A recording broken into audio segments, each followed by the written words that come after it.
Hello everybody.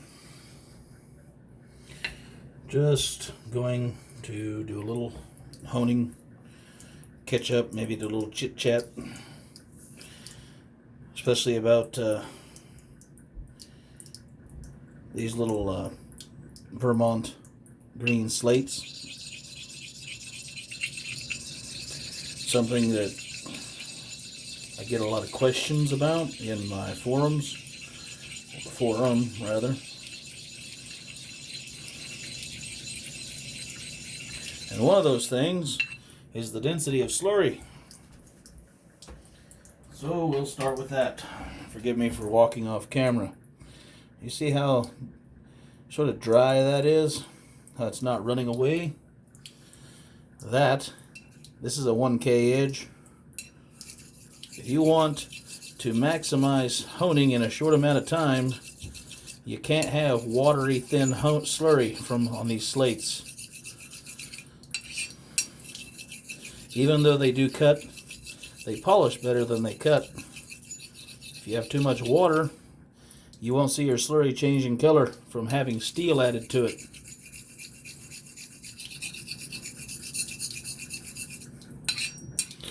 Chase your slurry down, and then move it back. I promise you, and use a little bit of pressure. If you're going to use pressure, now is the time to do it. Throw in some heel to toe complete passes. Make sure that you get the tip.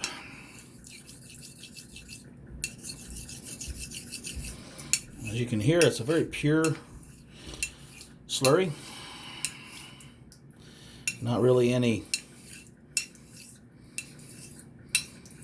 chipping. There's no that nasty cuticle sound popping and stuff, or wolf grains or anything like that. It's a very pure slate. Now I want to try to save a little of that slurry. I may need it, may not. Wash my blade. Give it a little wipe off camera. I use affordable toilet paper. I don't use the cheap stuff because seems to have something in it that scratches up your blade.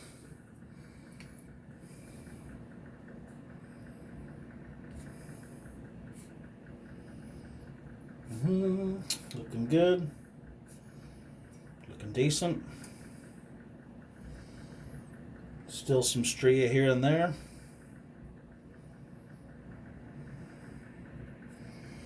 But for the most part, it's not too bad.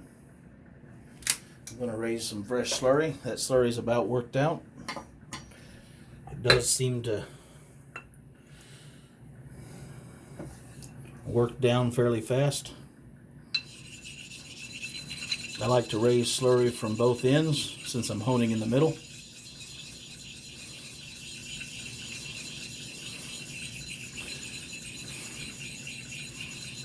Kind of keep the stoneware sane.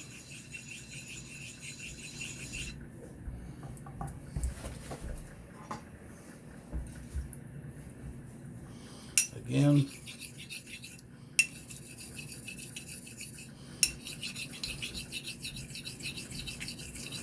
Working the heel area more. It's where I saw the most. This camera rather,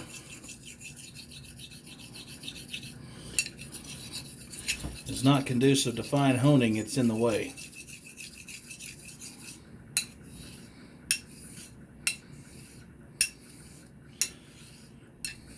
Straight on strokes for the heel.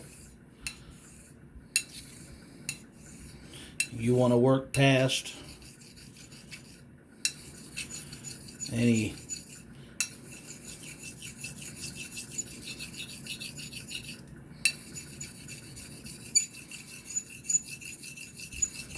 this is a half stroke right here.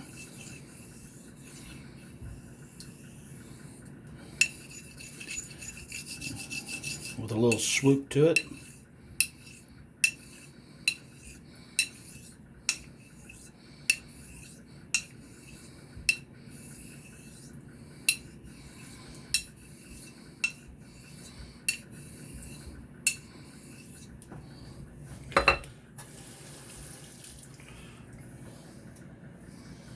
Wipe off my edge again.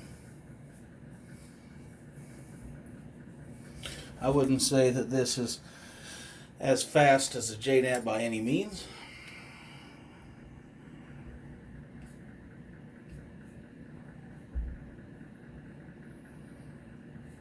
But I wouldn't say that it's trash either. I'm using this little pocket microscope.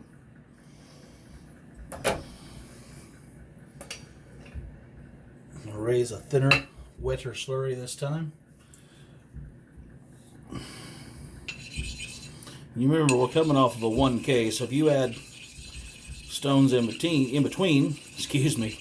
even, you won't need to do this much slurry work. It's a wetter slurry, thinner. I'm wanting to refine now, not cut so much.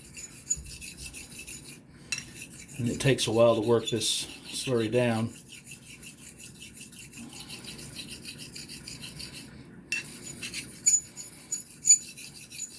This slate does squeak a bit. Not something I love, but it's a very affordable price point, and when you get a good piece, you get a real nice job.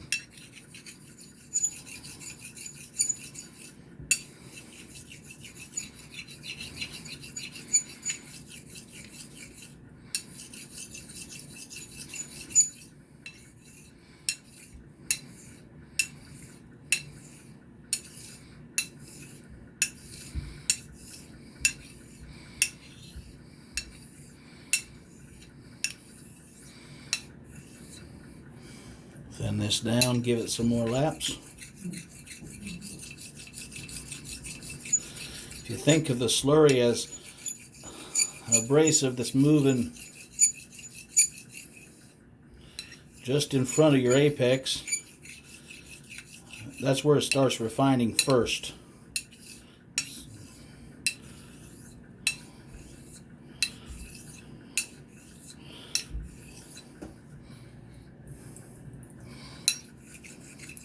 I thinned it down quite a lot.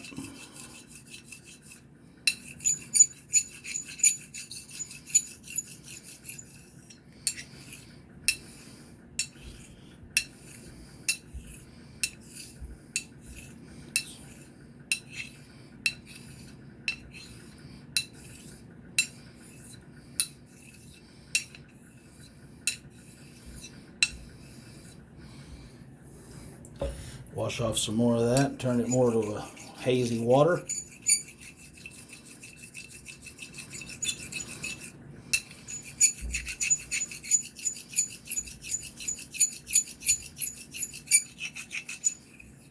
Right now we're just trying to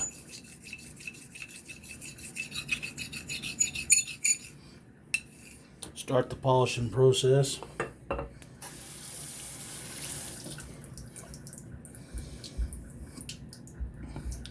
Show you where we're at right now.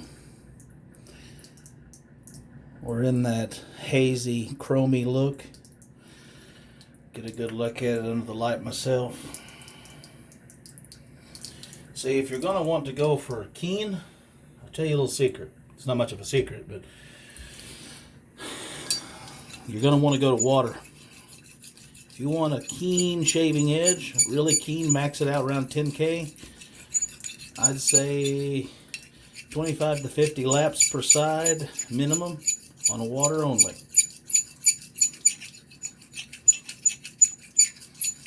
That squeak will get to you if you ain't careful.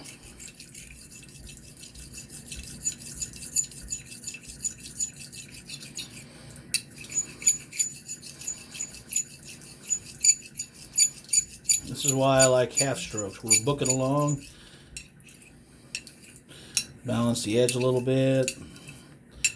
See how the undercut's coming. It's mating really nice with the stone.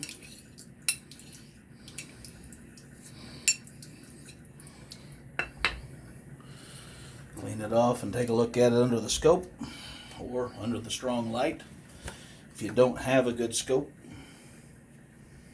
I prefer this soft quilted toilet paper to do my stropping on to get the water off.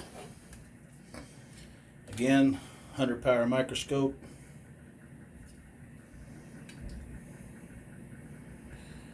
And what you're looking for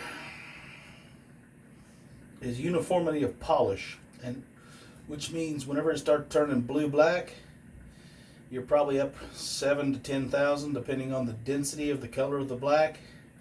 Under this particular scope, it's a little tough to just make absolute statements because there's no such thing as, I guarantee natural stones. It's a little tough. Let's bring the color up a little more, especially up towards the nose.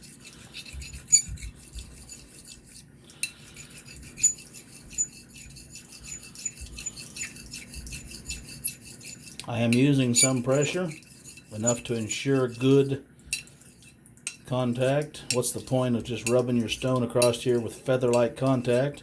If your stone requires that to finish, you probably don't have a fine enough stone or abrasive. Keep that in mind. That's my opinion.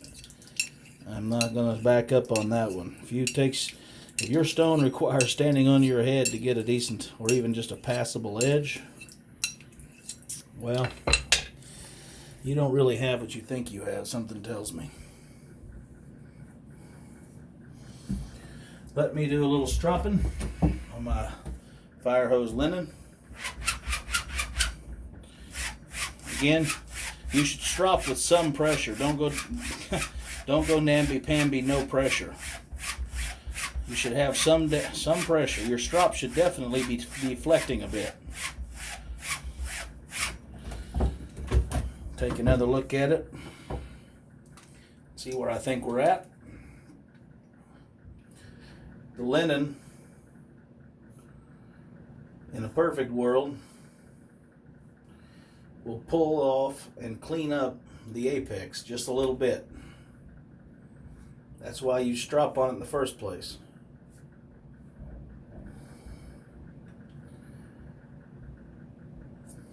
Not bad. With water, you should be able to start seeing my camera a little bit. There it is. You can see my fingers reflecting.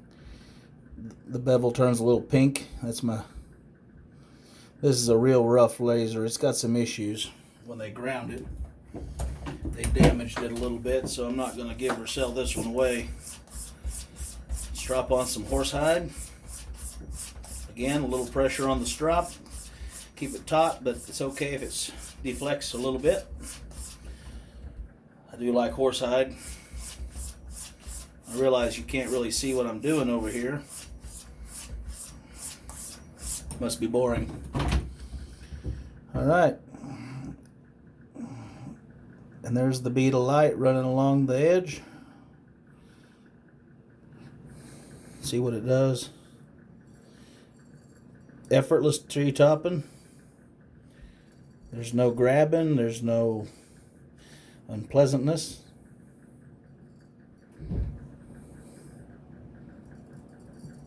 Just cuts all the hair right off. So if you couldn't, if you're one of those guys that, you can't prove anything. Well, you're right. You can only prove what you've tested on yourself. But generally, if my blade will tree top and there's no tugging or pulling or the blade doesn't jump around, clean it up on the leather there, get all the oil and salt off of my skin. Then the shave will be effortless. And I believe that one will. Folks, just a little recap on the Vermont green slate. Lap it, dress it out real smooth. If you have to use loose grit, use it, but I prefer to raise a lot of the slurry and then take the Mccullough and work the surface down with its own abrasives. Man, that really does a good job on smoothing out the surface. Makes it razor ready.